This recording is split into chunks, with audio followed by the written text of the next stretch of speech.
வாழ்க வையகம், வாழ்க வையகம், வாழ்க வளமுடன். குருவே துணை. அனைவருக்கும் இனிய காலை வணக்கம்.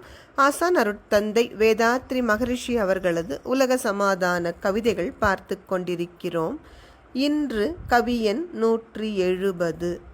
தியானமும் ஒழுக்கமும்.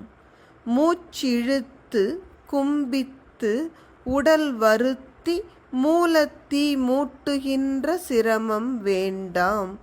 ஆச்சரியமோ திகைப்போ இன்றி மக்கள் அறிவின் நிலை அறிந்திடுவார் கருதவத்தால்.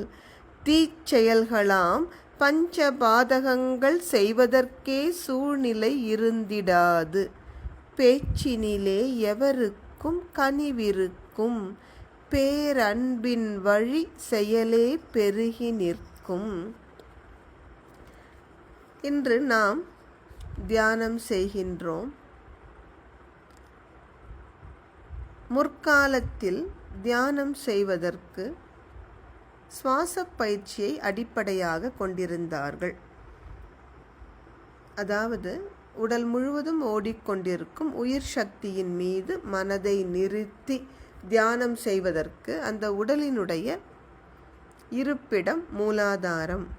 இந்த மூலாதாரத்தில் இருக்கும் உயிர் சக்தியை மேலெழுப்ப வேண்டும், புருவ மத்திக்கு கொண்டு வர வேண்டும் என்பதற்காக மிக கடுமையான மூச்சு பயிற்சிகளை மேற்கொண்டார்கள்.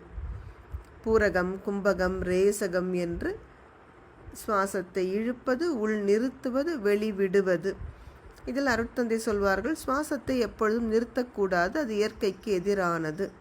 அப்படி நிறுத்துவதால் கார்பன் டை ஆக்சைடு தேங்கி பலவிதமான நோய்கள் உண்டாகும்.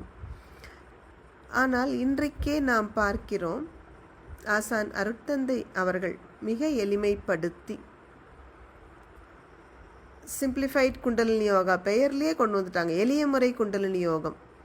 இந்த பயிற்சிகளால் யார் ஒருவரும் இந்த சிரமமான மூச்சு பயிற்சி பக்கமே போக வேண்டாம். ஆசான் அவர்கள் தொட்டு காட்ட உடனடியாக ஒரு காந்தம் இரும்பை இழுப்பது போல பயிற்சியாளரின் உயிர் சக்தியை முறையான பயிற்சி செய்த ஆசிரியர் மூலாதாரத்திலிருந்து முதுகுத்தண்டு வழியாக புருவ மத்திக்கு கொண்டு வந்து விட முடியும். இப்படிப்பட்ட எளிமையான முறையில் இந்த உயர்ந்த தியானத்தை கற்றுக் கொடுப்பதற்கு ஆசான் அருட்தந்தை அவர்கள் தோற்றுவித்த மனவளக்கலை மன்றங்கள் உலகம் முழுவதும் இருந்து தொண்டு செய்து கொண்டிருக்கின்றன. எனவே மக்கள் அனைவரும் மிக சுலபமாக தவத்தின் மூலமாக தங்கள் அறிவை உயர்த்தி கொள்ள முடியும். அப்படி அறிவு உயரும் பொழுது தீய செயல்களான பஞ்ச பாதகங்கள் அன்றைக்கு இருக்கவே இருக்காது. அது மட்டுமன்று, ஒவ்வொருவரும் இனிமையாக கனிவாக பேசுவார்கள். செயல்கள் அனைத்தும் அன்பின் வழியில் இருக்கும். நன்றி. வாழ்க வளமுடன்.